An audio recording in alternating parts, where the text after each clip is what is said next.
this video, we are following up on another video I did on 6 songwriting tips that I wish I had learned sooner, because frankly, there's way more than 6. So we're talking about 6 more songwriting tips that hopefully can help you out as well. The first songwriting tip I wish I had learned sooner is to not just start with chord progressions. In fact, I think that chord progressions, as you become a more seasoned songwriter, is one of the worst ways to start your song. Think of it like this. If you're going to build a song, you probably want the foundation it's built on to be something that's really cool and interesting. And most of the time, chord progressions aren't going to be that cool or interesting. Usually what's interesting about a song is something like the melody, a really cool piano part, or an awesome bass line or guitar riff. And certainly if you're starting with a stock chord progression, you're basically just starting your song with a foundation that is very vanilla and unmemorable. So if there's a specific part of your song that you want to make sure is great, let's say you want to write a song that has a killer bass line, the best and easiest way to do that is to improvise and try to write a bass line that's awesome and then build the song off of that. That's going to be way easier than just starting with a stock chord progression and then later in the songwriting process trying to figure out if you can fit in a cool bass line with the chord progression you've already written. So instead of defaulting to just always starting your song with a chord progression, instead start by writing the instrument part that you care about most. If you want to have a killer piano part, write that first. If you want to have a killer bass line, write that first. If you want to have a really catchy, interesting guitar hook,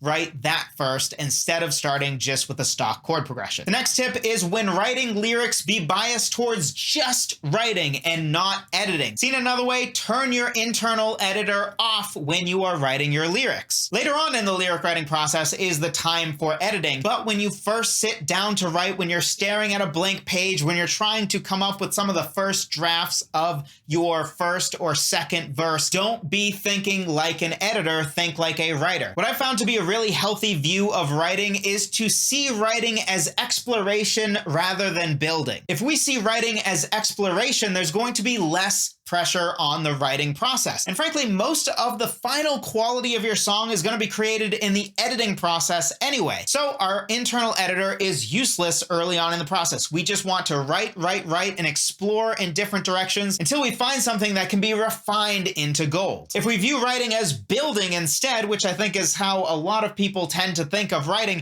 that puts a lot more pressure on the process. Because if I'm building a house and I'm pouring a foundation, I don't have a second chance to get the foundation right. I have to get it right the first time. And that is going to be very difficult to overcome in the writing process. We'll probably struggle with writer's block, and we probably won't end up writing the best song we can. It's much better to see it as this low pressure exploration process. Enjoy the journey of writing and exploring in different directions until you find something that you think you can refine into gold, rather than putting all this pressure on yourself to write something well the first time. The third tip I wish I had learned sooner is to write music first, because music inspiring lyrics tends to be a lot easier than lyrics inspiring music. Now, it's possible that this won't be true for you, but I think for most people, when they listen to music, it's a much more intuitive thing to listen to music and think, what would this song be about? Even with classical music or soundtrack music or just any music that doesn't have lyrics,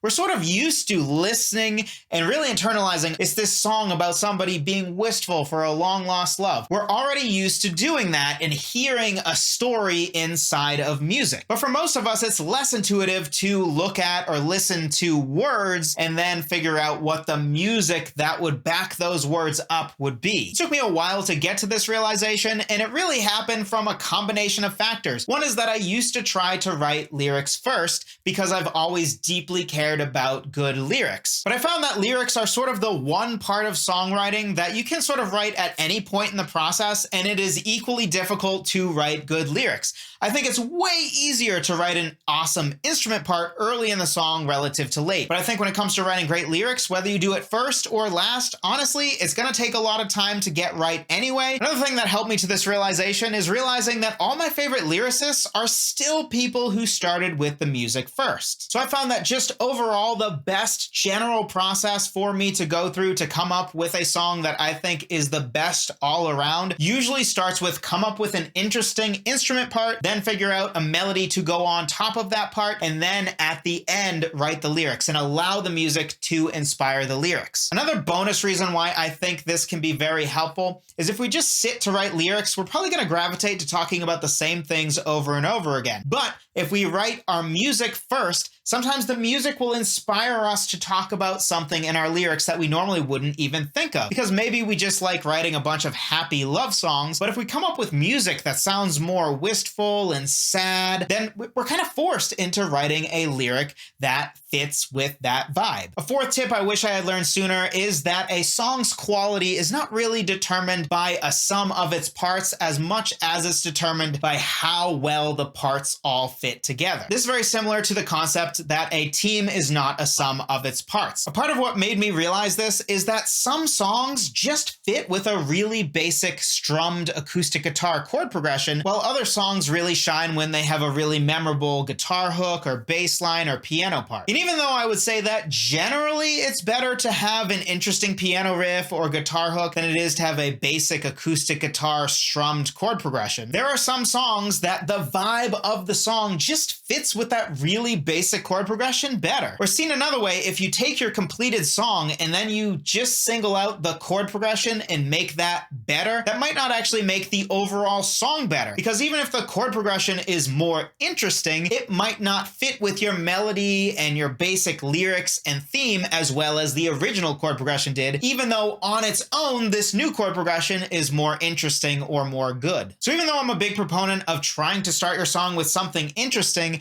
I do think that some songs just fit with something basic like block chords on the piano or a strummed acoustic guitar chord progression. And this leads into the fifth tip, which is that I think the idea that simple is good is a total lie. This is something I feel like I hear all the time, whether it's people talking about lyrics or talking about music. They'll say, simple is good. It sort of is ridiculous on its face. Obviously, just something being simple doesn't make it good. Sometimes for a song, simple might be good, or also being more complex might be good. It's largely going to depend on what you're going for. There is no one size fits all here. So a lot of times when people are telling you things like, oh, keep your lyrics super simple and keep your music simple, a lot of times they're just trying to teach you how to write a pop song. Even a lot of pop songs are more refined and sophisticated than that, so I still don't think it's really good advice. So simple is not in and of itself good, and complex is not in and of itself good. It goes back to my previous point, which is it sort of just depends on what is right for your song. It also might depend on you as an artist. There are some artists that do have very basic, easy words in their lyrics,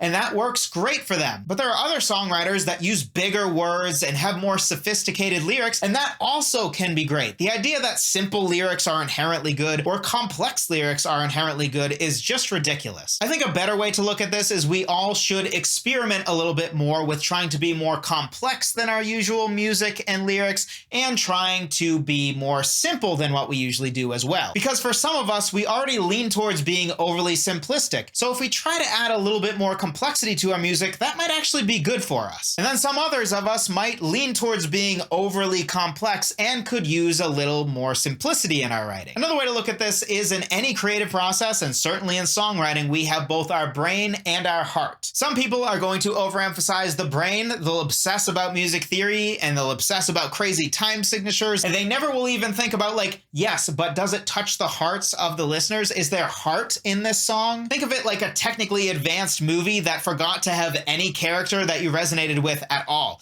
Like the plot might have been intricate and sophisticated and interesting, and the camera angles were all great and the CGI was good, but at the end of the day, it didn't touch your heart at all. And then there's going to be another group of people that lean too much on their heart and not enough on their brain. These are the people that are like, oh, music theory is just academic. I don't need to learn anything. And that's how you end up with something that might be fun or might touch people's hearts, but is overall pretty boring and vanilla. You could think of this as like, I don't know, an MCU movie. Yeah, you watched it, you enjoyed it, but 5 seconds later, you forgot everything about it because it had no actual substance to it. So simple is good is a lie, and complex is good is a lie. Neither of them are inherently good. It depends on the song, it depends on the artist, and we all probably could use a good mix of both. And if I can go one step further here, everybody starts with simple because we don't know any better than to start with simple with anything that we learn. So we've all tried simple, but not all of us have tried a little bit more sophisticated and complex. So you might think that you like writing simple music or that your best music is simple, but you wouldn't really know if you didn't actually try to get more sophisticated and write some stuff that's a little bit more complex. So I'd highly encourage you to at least try learning some music theory, more about poetry, and trying to write something a little more sophisticated, because you might find that you actually actually like that better and you feel your songs get a lot better. And the sixth tip I wish I had learned sooner is that the best way to avoid writer's block is simply to change up how we start our songs. So something I realized after many years was that I almost always got writer's block when I stubbornly tried to write every song starting it the same exact way. So if I spent 2 months just sitting with my acoustic guitar telling myself come up with a chord progression, that's when I got stuck. Or when I sat at my piano for a couple months and said come up with an interesting piano part, that is often when I got stuck as well. Anytime I run into writer's block doing something specific like trying to come up with a piano riff, I know to just change up what I'm doing. So instead I'll be like, all right, let me try to write a bass line then. Let me instead grab my electric guitar. Let me try changing the effects on my electric guitar so it's not distorted, but instead it has a lot of reverb on it. Or instead I can try to generate some lyrical ideas instead. One of my favorite ways to do this is to come up with song titles and then reverse engineer what a song would be about from a song title that I think is pretty cool or interesting. You may have noticed that when you were in school, if you were studying for history for like 3 hours and you were just toast,